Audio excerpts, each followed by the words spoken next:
విషయాలు తెలుసుకోవాల్సినటువంటి విషయం ఉంది. కొత్త వాళ్ళు వచ్చారు పదవులకు అందరూ, కానీ సందర్భం రాలేదు నాకు ఎప్పుడు కూడా చెప్పడానికి. కొత్త పిల్లకాయలందరూ కూడా పదవుల్లోకి వచ్చినప్పుడు పార్టీ నియమావళి క్రమశిక్షణ అని ఒక పుస్తకం ఉంటుంది, అది చెప్పాలనుకున్నా కానీ అవకాశం రాలా ఎప్పుడు కూడా నాకు.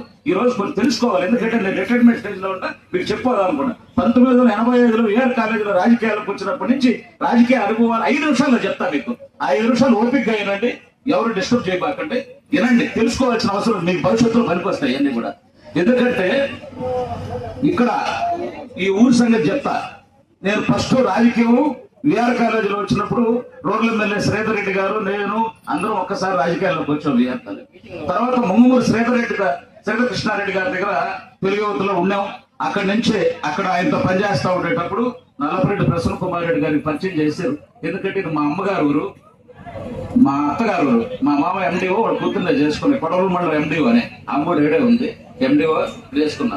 కానీ మాది ఒరిజినల్ గా మా నాయంది వరిగుండ జ్వాలాముఖి టెంపుల్ కట్టిండు, మా పెదనాయన వాళ్ళు కట్టారు అక్కడ. ఇప్పుడు మా అక్కోళ్ళు కట్టేది వావిళ్ళ సాయిబాబు టెంపుల్ కట్టారు, ఆదాల వాళ్ళు. ఎన్ని ఉన్నాయి, కానీ రాజకీయాలు అన్ని పోగొట్టుకున్నా. కొన్ని ఎగతాలు చేస్తున్నారు కాబట్టి ఎన్ని నేను కామెంట్స్ పెట్టున్నాను కాబట్టి ఆ కామెంట్స్ కి సమాధానం చెప్పి ముగింపు పలకాలని నేను నిర్ణయం తీసుకున్నా.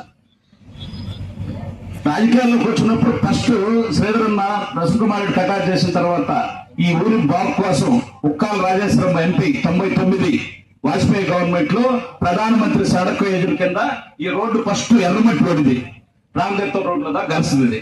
ఇంత రోజు బురదలో ఆ రోడ్లు చూస్తూ నడుస్తుంటే చూడలేక డాక్టర్ రాజేశ్వరమ్మ గారిని అడిగి ఫస్ట్ సడక్ యోజన కింద ఈ రోడ్డు తీసుకొచ్చేసాం. తర్వాత వాటర్ పైపులు లేకపోతే ఎక్స్టెన్షన్ 1,50,000తో వేసాం. తర్వాత ఎవరు ఏం చేయలే, ఈ గ్రామాలకు ఏం చేయలే ఎవరు కూడా. తర్వాత 2004లో కాంగ్రెస్ ప్రభుత్వం అధికారంలోకి రావడం, ఆ రోజు పోరాటం మొదలుపెట్టిన తర్వాత అప్పుడు నేను మండల పార్టీ ప్రెసిడెంట్ గా ఉన్నా.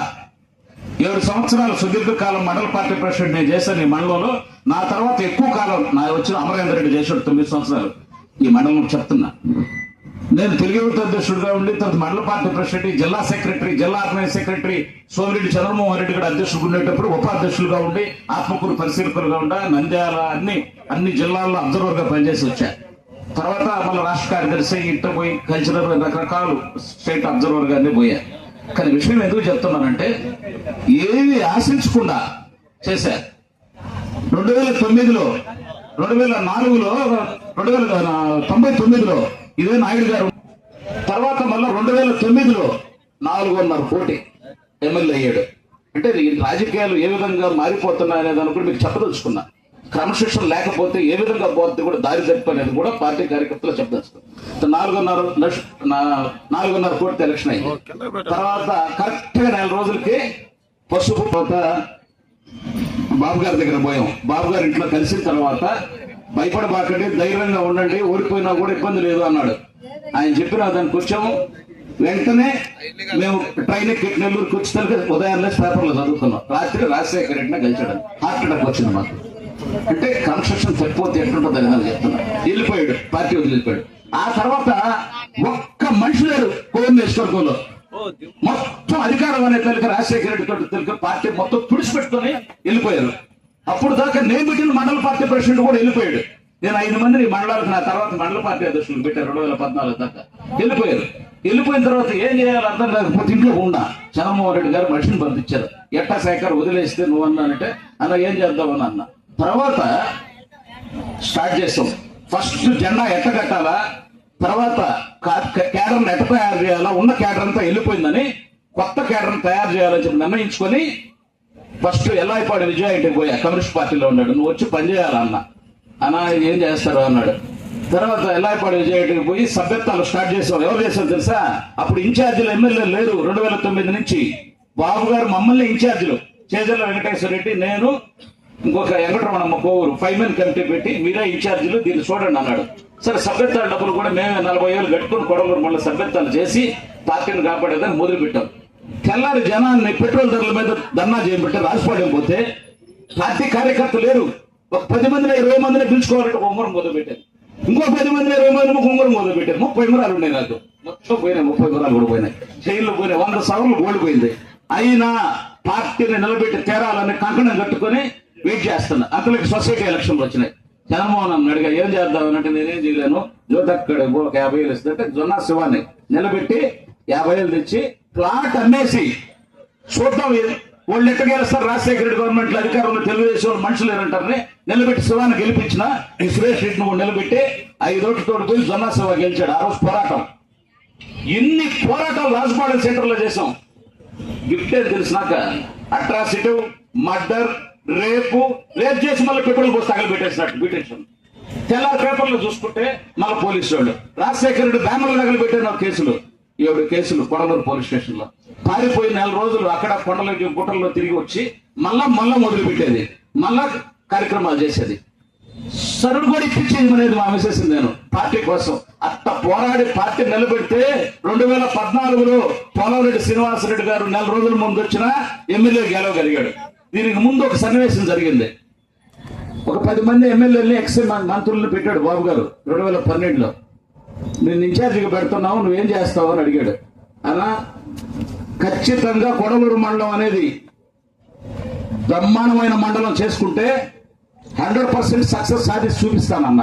అందరిని 3 పంచాయతీలకు చింతమనేని ప్రభాకర్, బలిదుర్గ ప్రసాద్ అందరిని పెట్టారు. ఆ రోజు బాబు గారు రివ్యూ మీటింగ్ అల్లీపురంలో పుస్తకాలు 7 పుస్తకాలు విసిరేసి నా ముందు 5వ ప్లేస్ లో ఉంది మీ మండలం అన్నాడు. నేను ఆర్గ్యుమెంట్ దిగా నైట్ 1 గంట అప్పుడు బాబు గారితో, సార్ కుదరదు సార్, ఆ మాట మీరు అనడానికి లేదు, కొడలూరు మండలం ఫస్ట్ వస్తుంది లేకపోతే సెకండ్ వస్తుంది సార్, ఇది నా ఛాలెంజ్ అని బాబు గారితో చెప్పా. నా పక్కన కూర్చున్న ఎమ్మెల్యేలు అందరూ తొడలు వచ్చుతున్నారు, మాట్లాడబాబు బాబు గారితో అని ఆయన ఆర్గ్యుమెంట్ చేశారు. సార్ నెక్స్ట్ రివ్యూలో చూస్తాను అన్నాడు. అదే ఇందుకూరుపేట 250 ఓట్లు మెజార్టీ వచ్చింది. కొడలూరు మండలం 1500 దగ్గరకు వచ్చింది. గుచ్చి 12,000 పోయింది, విడవలూరు పోయింది, 24,000 తోడిపోయాం. కానీ కొడలూరు మండలం సంగతి చెప్తున్నా నేను, ఎంత మంచి మండలం అనేదానికి ఇవన్నీ చెప్తూ క్రమశిక్షణ లోపించింది. ఆ క్రమశిక్షణ ఎట్ట అయిపోయిందో ప్రోటోకాల్ కూడా పోయింది. మనకు ఒక సిస్టమ్ ఉంటది, రాష్ట్ర దాయక బూత్ కమిటీ, గ్రామ కమిటీ, అనుబంధ సంఘాలు, క్లస్టర్లు, మండల పార్టీ ఉంటది. మండల పార్టీ అంటేనే మనం ఇరాన్ సుప్రీం లీడర్ ఏం కాదు, గుర్తుపెట్టుకోవాలి. మనం మండల పార్టీ పైన జిల్లా కమిటీ ఉంటది, జిల్లా కమిటీ పైన రాష్ట్ర కమిటీ ఉంటది, ఎన్ని కమిటీలు ఉంటాయి. ఈ కమిటీల మీద మనం గెస్టులుగా వచ్చినట్టుంటాం. ఇప్పుడు నేను వస్తే ఏంటి ప్రోటోకాల్, ఎమ్మెల్యే గారి తర్వాత పార్టీలో నాది ప్రోటోకాల్ ఈ నియోజకవర్గంలో. కానీ ప్రోటోకాల్ తెప్పించి ఎగతాళి చేసి కిందలు చేసి వెనక తిట్టి ముందు తిట్టి నన్ను ఒక ఆయన అన్నాడు ఒక మాట, నాకు కడుపు మండిపోయింది. 40 మంది బుచ్చులో మాట్లాడా, 40 మంది కిరణ్ కుమార్ రెడ్డిని అడ్డుకున్నాం కిసాన్ సెజ్లు అంటే వీళ్ళు అడ్డుకున్నారంట. ఇదే సాక్ష్యం విజయాన్ని అడుగు, ఆ రోజు ఉండే కరెంట్ మళ్ళీ అడుగు. కిరణ్ కుమార్ రెడ్డి సీఎం, కిరణ్ కుమార్ రెడ్డి ఎవరు తెలుసు అసలు? కిరణ్ కుమార్ రెడ్డి ఊరు అల్లుడు. ఎక్స్ సీఎం కిరణ్ కుమార్ రెడ్డి 14వ సంవత్సరం ఆర్ఆర్ రామారెడ్డి కూతుర్ని చేసుకున్నాడు. కిరణ్ కుమార్ రెడ్డితో నాకుండే సన్నిహితం ఎంతలో సన్నిహితం అంటే అది శ్రీధర్ అన్న, మొంగమూరు శ్రీధర్ అన్నకి నాకు, ఆనం రామనారాయణ రెడ్డి గారికి ఆదాం ప్రభాకర్ రెడ్డి తెలుసు. గవర్నమెంట్ మెడికల్ కాలేజీ కోసం 3 సంవత్సరాలు పోరాటం చేస్తే ఆ రోజు తట్టుకోలేకున్నారు శేఖర్ గురించి ప్రభాకర్ అన్నకి, శ్రీధర్ అన్నకి బాబు కిరణ్ కుమార్ రెడ్డి గారు చెప్పి మాకు మెసేజ్ పెట్టాడు, నీకు మెడికల్ కాలేజ్ శాంక్షన్ చేసా. ఆ ఆక్యుపేషన్ లో పోదు గవర్నమెంట్ 80 ఎకరాలు 20 ఎకరాలు ఆక్యుపేషన్ లో పోయింది, 100 ఎకరాలు దొడ్లో ఇచ్చింది. ఆ రోజు పోరాటం చేసాం. విమానాశ్రయం మీద పోరాటం చేసావు, కిసాన్ సెజ్ మీద మనం అడిగితే నువ్వు చేసావా అన్నారు. డాక్యుమెంటరీ చేశా కిసాన్ సెజ్ మీద, పచ్చడి పొలాలు పొట్టేళ్ళు అన్ని చూపించి డాక్యుమెంటరీ సినిమా వేసి చూపించాడు కిసాన్ సెజ్ మీద. కానీ ఎవరు ఏమి చేసిందిలే. అదే ఈ రోజు ఎందుకు చెప్తున్నానంటే ఈ విషయాలు క్రమశిక్షణ గురించి చెప్తూ, ప్రోటోకాల్ గురించి చెప్తూ, పెళ్లకూరు రాంచాడి ఎరువుల ఫ్యాక్టరీ కోసం పోరాడి తెస్తే తర్వాత వచ్చినటువంటి ఎమ్మెల్యేలు ఎవరు ఏం చేయలే. ఈ మండల భవిష్యత్తుకి ఎవరు ఉపయోగపడలా. ఒక్క మేడం, ఒక్క స్త్రీ తలుసుకుంటే ఎట్టుంటుంది రాష్ట్రం, ఈ మండలం, ఈ నియోజకవర్గం అని చెప్పడానికి మనం ప్రశాంత్ రెడ్డి గారి గురించి చెప్పాలని చెప్తున్నా. నాకు రాజకీయం ముఖ్యం కాదు, పదవులు ముఖ్యం కాదు, ఎవరు పని చేస్తే వాళ్ళు వెనక నడుస్తా. నేను ఒక కాంట్రాక్టర్నే కాదు, నామినేటెడ్ పోస్టుల కోసం పోలా, ఒక పార్టీ పిచ్చి, అది కూడా చంద్రబాబు నాయుడు గారు పిచ్చి, ఆయనతోనే పనిచేసా, ఆయనతో ఏం చెప్తే చేశా. ఈ రోజు ముఖ్యమంత్రి అయిన తర్వాత ఆయనతో ఒకటేసారి హైదరాబాద్ లో కలిసా, ఆడ చూసి పిలిపించాడు, సార్ వస్తాను అంతే, తర్వాత ఇంటికాడ మాట్లాడుతుంది. ఈ రోజుకి నేను పోయి ఆయన కలవను కూడా కలవాల, నాకు పదవి కావాలని బస్సులో ఎక్కించుకొని చెప్పాడు A5 హోటల్లో, నీకు నేను మంచి పోస్ట్ ఇస్తాను గవర్నమెంట్ వస్తే సైతం అన్నాడు. నాకు వద్దు సార్ అని చెప్పిన. పదవుల కోసం డబ్బుల కోసం రాజకీయాలు చేయకూడదు, గుర్తుపెట్టుకోవాలి. మనం ప్రజాసేవ మేడం గారు చెప్పినటువంటి నినాదం ప్రజాసేవ కోసం మనం రాజకీయాల్లో ఉండాలా, ప్రజాసేవ చేయాలని చెప్పేదానికి ఈరోజు మీకు ఎంత ఉపోద్ఘాతం ఈ ఎపిసోడ్ అంతా కూడా చెప్తూ కిసాన్ సెస్ వృద్ధులైపోయినా కూడా శ్మశానానికి రోడ్లేదు. ఇక్కడ ఏడు మునిగి పాడిని ఎత్తుకొని పోతున్నారు. పాడి చేతులు మీరు తెచ్చుకోండి. నా కడతా నేను చూసా. ఆ రోజు నుంచి సంకల్పం నాకు ఈ శ్మశానంలో రోడ్డు వేసి చేరాలని. కానీ ఎవరు సహకరించలే.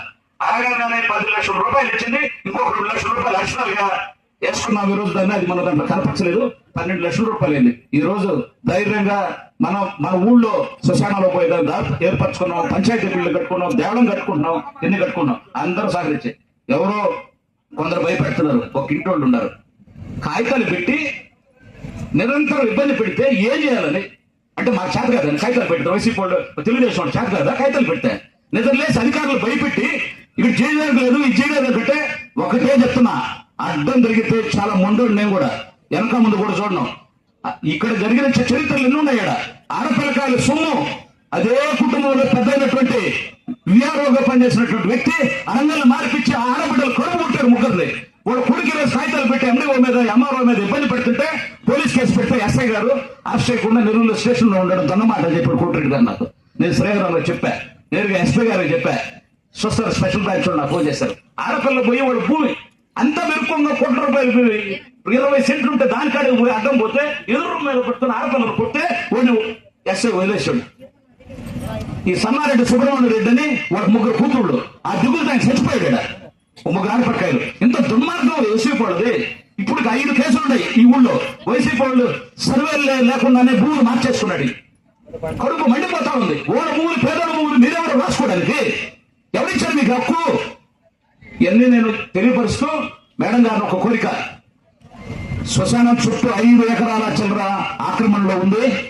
మొత్తం సర్వేని పోలీసులు పంపించి ఆ సర్వే చేసి ఆ భూమిని ఇడిపించి శ్మశానానికి ప్రహరీ కట్టించాలని చెప్పి మేడం గారిని కోరుకుంటూ, ఇక్కడ కూడా బసవాయపడిన గుంట ఆక్రమణలో ఉంది, అది కూడా చేయాలని చెప్పి మేడం గారిని కోరుకుంటూ, ఇటువంటి పునరావృతం కాకుండా ఒక రోడ్డు వేస్తుంటే మేడం గారు చెప్పారు, కొడవూరుకు వస్తే పొలం తెలిసిందంటే ఆ రోడ్డు వేస్తుంటే కాగితాలు పెట్టి ఆపుతారు. ఏం కమ్మిది? ఒక్క ఇంటోళ్ళు ఊరు మొత్తాన్ని ఆడిస్తుంటే వైసీపీ వాళ్ళు చూస్తా గమనుడు అమ్మా. కానీ శాంతం మేడం గారు చెప్పిన దానికి శాంతం నేను కూడా నాలుగు కోరుకొని మనం శాంతంగానే ఉండాలని ఉండ. కానీ శాంతానికి కూడా ఒక పరీక్ష ఉంటుంది, ఒక టైం వస్తుంది. ఇట్లా ఇబ్బంది పెట్టద్దు అధికారులని అని చెప్పి ఒక్క కాగితం మొక్కేస్తే 26 సార్లు కలెక్టర్ కాడికి తిరిగి వచ్చింది ఈ రోజు పంచాయతీ బిల్డింగ్స్ అని చెప్తున్నాను నేను. కానీ సాధించాలని చేయాలని మా మేడం గారి మీద అభిమానంతో ఆమె అంటే నాకు ఇష్టం. ఎందుకు చెప్తున్నానంటే ఆమె ఎంత మంచిదంటే అడగగానే అన్న పోస్ట్ చేసేసుకోవాలి. అసలు అంత చేసి శాంక్షన్ చేసినటువంటి ఆమె మనం అభివృద్ధి చేసుకోవడానికి నివేదనలు పెట్టుకుని గ్రామాల్లో కలిసి రావాలా? ఏం చేస్తారు మీరు? 3 సంవత్సరాల అధికారం ఉంది, కలిసి రండి. ఊరు అభివృద్ధి ఇంకేం చేయాలో చెప్పండి. లైట్లు వేసుకున్నాం. ఇంకో విషయం కూడా చెప్పాలా, కృష్ణయ్య గారు ఇక్కడ ఆర్చి శాంక్షన్ చేశాడు పక్కన ఆయన ఊరు. దేవడం కానీ ఫోన్ చేశాడు కదా, 500 కట్టల సిమెంట్ విరాళం పంపించాడు. సోలార్ లైట్లు 50 లైట్లు ఈ రోజు ఆయన శాంక్షన్ చేసి త్వరలో స్టార్ట్ చేయబోతున్నారు. 50 లైట్లు ఎందుకు చేస్తారు? అభివృద్ధి చేసుకోవాలని, కాగితాలు పెట్టుకోవడానికి కాదు అభివృద్ధికి. మనోళ్ళే మన కాగితాలు పెట్టుకుని మనమే మనం గడిపోతే ఎవరు ఎంత డబ్బు తేవాలంటే గవర్నమెంట్ లో మేడం గారికి ఎంత కష్టమో నాకు తెలుసు. ఒక ఫైల్ నడవాలంటే సెక్రటరేట్ లో అంత కష్టపడి వాళ్ళు తీసుకొచ్చిస్తుంటే నివేదాలు పెట్టుకుని కాగితాలు పెట్టుకుని అధికారులు ఇబ్బంది పెట్టి హింసించొద్దని చెప్పి 2 చేతులు జోడించుకోవడం అందరూ కోరుకుంటూ అభివృద్ధిలో అందరూ కలిసి రండి, అందరూ కలిసి పని చేసుకోవాలి. రాజకీయాలప్పుడు ఎలక్షన్లప్పుడు రాజకీయాలు ఉంటాయి తప్ప గొడవప్పుడు ఉండవు. అందరూ కలిసి చేయి కలిపి మేడం గారికి అండగా ఉండి ఈ గ్రామాన్ని పచ్చగా అభివృద్ధి చేసుకుని ఎప్పుడు చరిత్రలో రాని విధంగా ఈ అభివృద్ధి చెందాలని చెప్పి కోరుకుంటూ, తప్పుగా మాట్లాడుంటే ఆవేదనతో పాటు బాగా ఇవన్నీ కూడా వింటున్నాను కాబట్టి నేను మేడం గారు విన్నవించుకుంటూ నాకు కళ్ళు చెమరుస్తున్నాయి తెలుగు భాషలో చెప్పాలంటే. అందరూ కూడా దయచేసి అపార్థం చేసుకోవద్దని కోరుకుంటూ మేడం గారు నీకు అందరం కూడా ఒకసారి మనం ఎన్ని శాంక్షన్ చేసిన దానికి అందరికి సపోర్ట్లు కొట్టి అభివృద్ధి జరపాలని కోరుకుంటూ